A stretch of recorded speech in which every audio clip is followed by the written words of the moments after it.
box. I want you to listen as what the crowd was saying, how they looked as the former president left the stadium. USA! USA! USA! You can hear the chanting, you can hear the loud applause. This is imagery that the Trump campaign certainly wants Iowa voters to see. Now, ahead of all of this going inside the stadium, both DeSantis and Trump were tailgating. Trump stopped at a tailgating party hosted by a fraternity.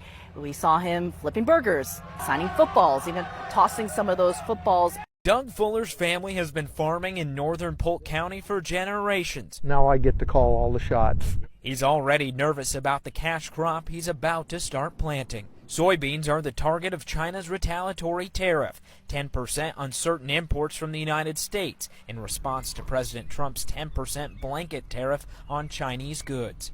Fuller is fearful it spells bad news for the 2025 harvest. You know, they aren't good for the other countries, they aren't good for me. And who could blame them putting reciprocal tariffs on us?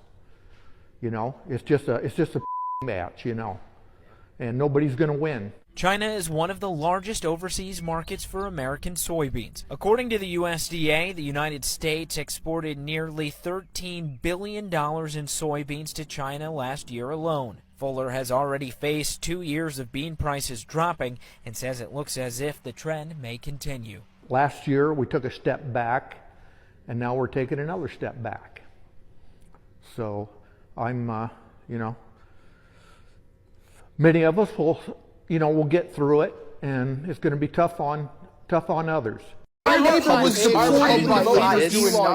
what you voted for. What do you mean? We don't read. Look at this, bro. Iowa went all in for Trump. The rallies, the chant, the hype. People are feeling like nothing could go wrong.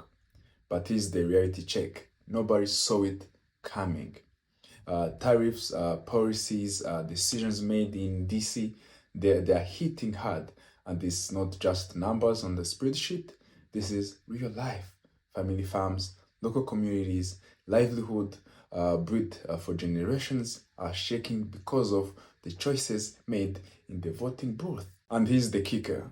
They voted for this, they cheered for it, and now the same people who were smiling and waving banners are watching everything they worked for start to corrupt their farms and everything. Today we are diving into the aftermath of those decisions. We are reacting to farmers, citizens, and families who are facing the consequences head on. Spoiler alert, there is no sugarcoating this.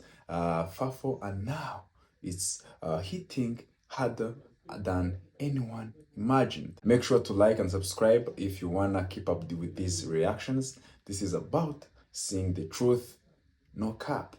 Let's go into the video. So on election night, I thought that there were a number of states that would see what happened in the past and make a wise decision. One of those states that I thought would be wise would be Iowa. But on election night, I was soon brought to reality. Only 5 counties of the entire state voted for Kamala Harris. Donald Trump won overwhelmingly in the state of Iowa. But now you're starting to see an increasing number of bankruptcies in that state. As a matter of fact, the numbers are trending up, and more importantly, they are almost as high as they were during the COVID period. More of America's family farms are going bankrupt. Researchers at the University of Arkansas finding that more than 250 farms filed for Chapter 12 bankruptcy between April 2024 and this March, marking a drastic increase in financial distress. According to the data, nearly 90 farms filed for bankruptcy in the first quarter of this year, almost double the number from the same quarter in 2024. Analysts are contributing the rise to a handful of factors, including inflation, higher interest rates, and labor shortages, which are being exacerbated by President Trump's mass deportation campaign. And now I was leading the nation, the entire nation, in the number of bankruptcies. Now, I want you to be aware of this. The numbers were trending down during Biden, but now they are on the rise. Your family farms are collapsing. Your local investors are bankrupt. Your GDP has shrunk more than 6% this year alone. And yet you're still waving the flag for the man who lit the fire to inflame, burn down your house.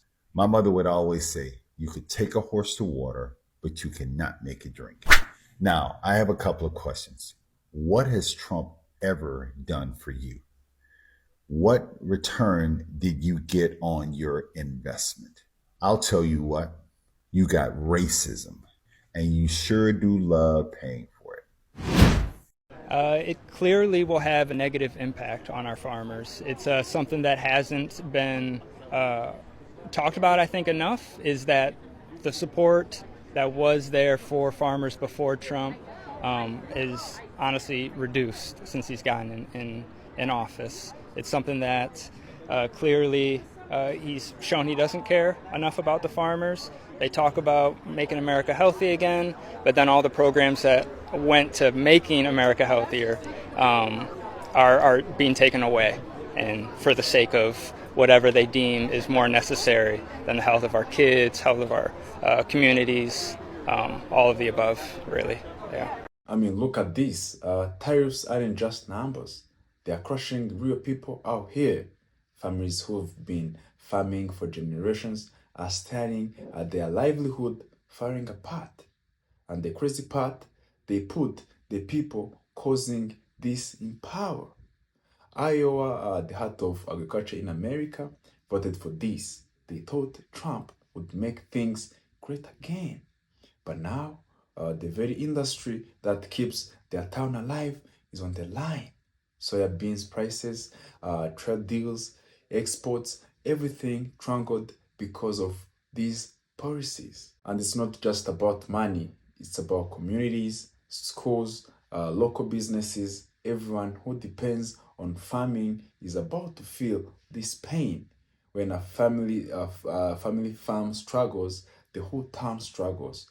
That's the reality they cheered for. FAFO, right?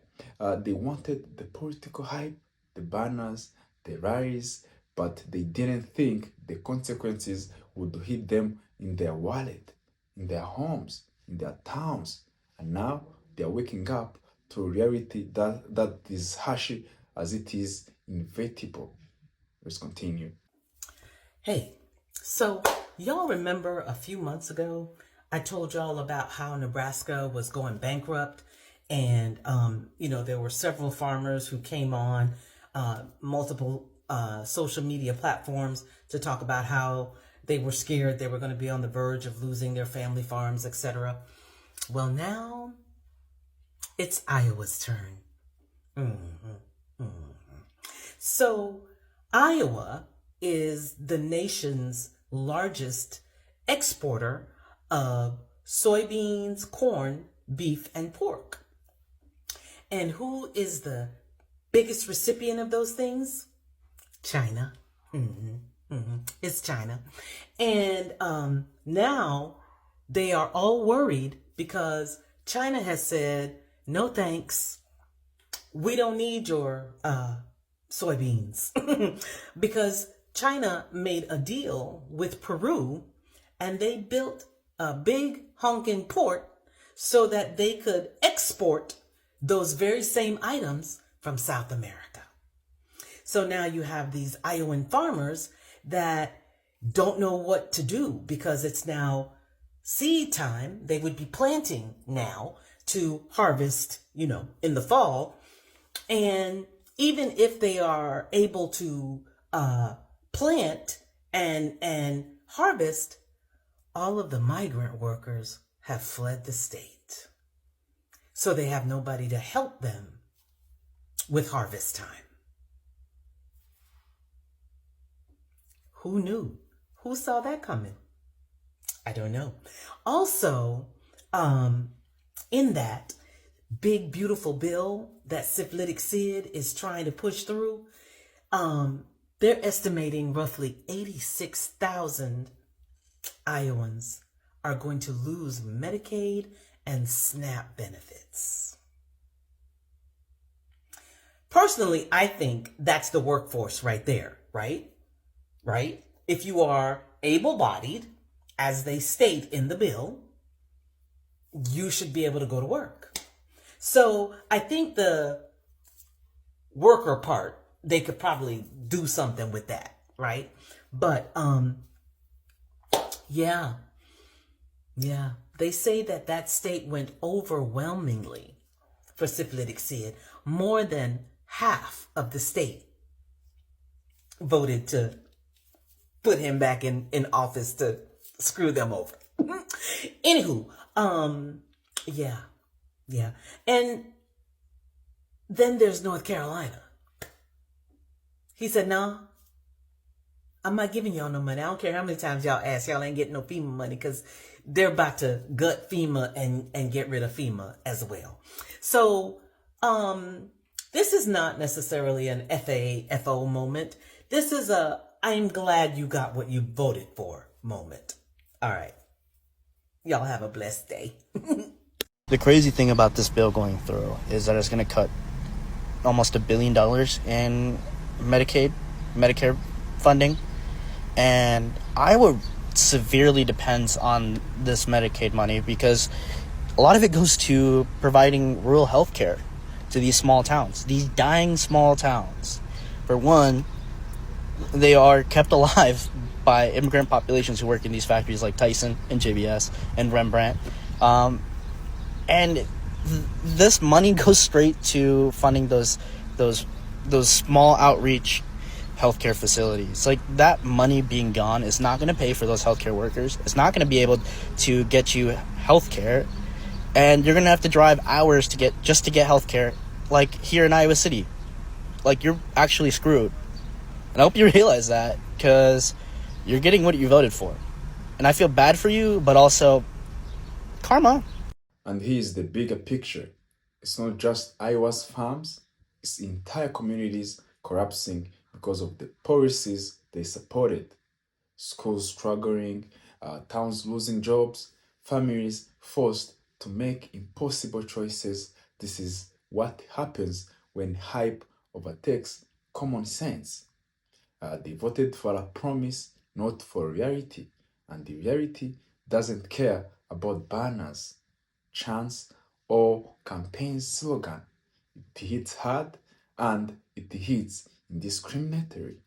Local economies rely on agriculture, and take that out, and everything else crumbles. This is what FAFO looks like in action. The same people who were shouting at rallies, waving flags, thinking they were making a smart choice, are now staring at the consequences, and nobody's coming to save them because they choose this path themselves. It's harsh, it's brutal, and it's real. And that's why these stories need to be told so everyone sees what happens when you cheer for policies that destroy the very foundation of your community. I mean, that's the reality out here. Iowa farms, local communities, families, everything being shaken because of decision they cheered for. They voted for hype, banners, and promises, and now they are paying the price. FAFO, and it's hitting harder than anyone imagined. This isn't just numbers or headlines, it's real people, real struggles, and real consequences. And the craziest part, some of these folks still don't see the connection between the choices they made and the chaos surrounding them. Politics isn't just entertainment, it affects lives, livelihoods, and generations. And this story is a proof. If you cheer for policies that hurt your community, don't expect anyone else to bail you out. So yeah, Iowa's feeling it, farmers are feeling it, communities are feeling it, and the truth, this is only glimpse of what happens when the hype outweighs common sense. If you've been watching and you want more raw reaction and the real stories like this one, make sure to hit that like button, subscribe, and share the video. Let everyone see what happens when FAFO becomes reality. Stay woke, stay sharp, and remember, choices have consequences. Thank you for watching. Wish you love, peace. See you to the next video. Bye-bye.